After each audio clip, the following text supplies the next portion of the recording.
ખબરોમાં બન્યા રહેવા માટે બેલ આઇકોન દબાવો અને એબીપી અસ્મિતાને સબસ્ક્રાઇબ કરો। વાત હવે કોણ બનશે ધારાસભ્ય અંતર્ગત કરજણ વિધાનસભા બેઠકના મતદારોના મૂડની।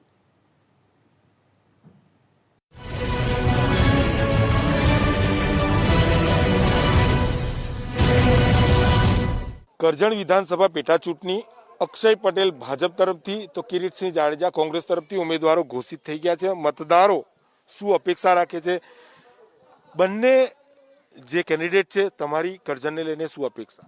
જો પહેલા તો અમે 2017ની અંદર અક્ષયભાઈને વોટ આપી અને એમને વિજય બનાવ્યા, પણ એમને થોડા પૈસાના લીધે જે જનતા જોડે જે વિશ્વાસઘાત કર્યો છે, એ જનતા એનો પૂરેપૂરો એમને બહિષ્કાર કરી અને કોંગ્રેસના ઉમેદવારને જીતાડીને આપશે।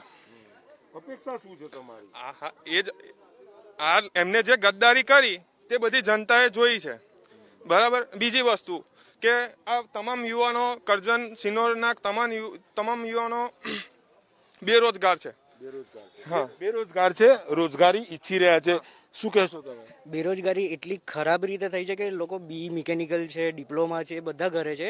એકચ્યુઅલીમાં જોઈએ તો કરજણની આસપાસ એટલી બધી ઇન્ડસ્ટ્રી છે કે જેમાંથી લગભગ એક સોસાયટીમાંથી 10 જણને પણ જોબ મળી શકે એટલો ક્રાઇટેરિયા ઇન્ડસ્ટ્રી એરિયાનો છે કરજણની આસપાસ, પણ બધા બેરોજગાર છે। એમના યુવાઓ રોજગારી ઈચ્છી રહ્યા છે બંને કેન્ડિડેટ પાસે। બીજી અન્ય શું અપેક્ષાઓ? રોડ, રસ્તા, ડ્રેનેજ, પાણી? આજે બહમન ગામની બાજુમાં જે હોરિઝન ઇન્ડસ્ટ્રીયલ પાર્ક આવેલો છે, બહમન ગામના જ 1 કે 2 મને શિક્ષિત જે રોજગારી મળી શકે એવા છે 2 જણને જો લગાયા હોય, બંને પક્ષને હું તો કહીશ, બંને પક્ષમાંથી કોઈ પણ લગાયા હોય તો બતાવે। એટલે જે મતદારોએ વિશ્વાસ રાખીને અક્ષયભાઈને જીતાડ્યા હતા 3500 કે 3400, એના કરતા બમણા વોટથી અમે હરાઈશું હવે। એટલે લોકોનો આક્રોશ દેખાઈ રહ્યો છે। અપેક્ષા શું છે જે પણ જીતશે કરજણના વિકાસ માટે? શું અમને બંને ઉમેદવાર તરફથી મેઇન પ્રશ્ન તો અમારો આજે યુવાનોને જે રોજગારી મળવી જોઈએ એ રોજગારી આજના દિવસોમાં જ્યારે અક્ષયભાઈ જીતીને આવ્યા હતા ત્યારે કે એની પહેલા સતીશ નિસળ્યા હતા અમારા કરજણ તાલુકાની અંદર વિધાનસભામાં, આજે મેઇન પ્રશ્ન રોજગારીનો છે।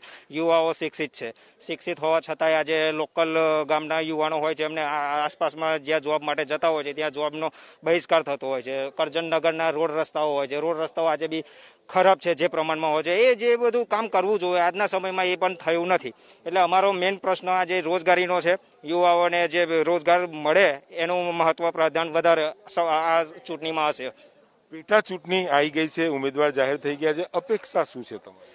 હાલ જે કોરોનાની મહામારી ચાલી રહી હતી ત્યારબાદ ઘણી કંપનીઓ બંધ થઈ ગઈ છે। જે કંપનીઓ બંધ થઈ જવાના કારણે કેટલાક લોકો યુવાનો બેરોજગાર થયા છે। અમારે જે પણ ઉમેદવાર હોય એક જ અપેક્ષા છે, કરજણ પોર જીઆઈડીસી છે જે ઇન્ડસ્ટ્રીયલ એરિયા છે, જીઆઈડીસી અંદર કેટલાક યુવાનો જે બેરોજગાર થઈ ગયા છે એમને આપ રોજગારી અપાવો જેથી કરીને યુવાનોને ઘર રોજીરોટી ચાલી શકે।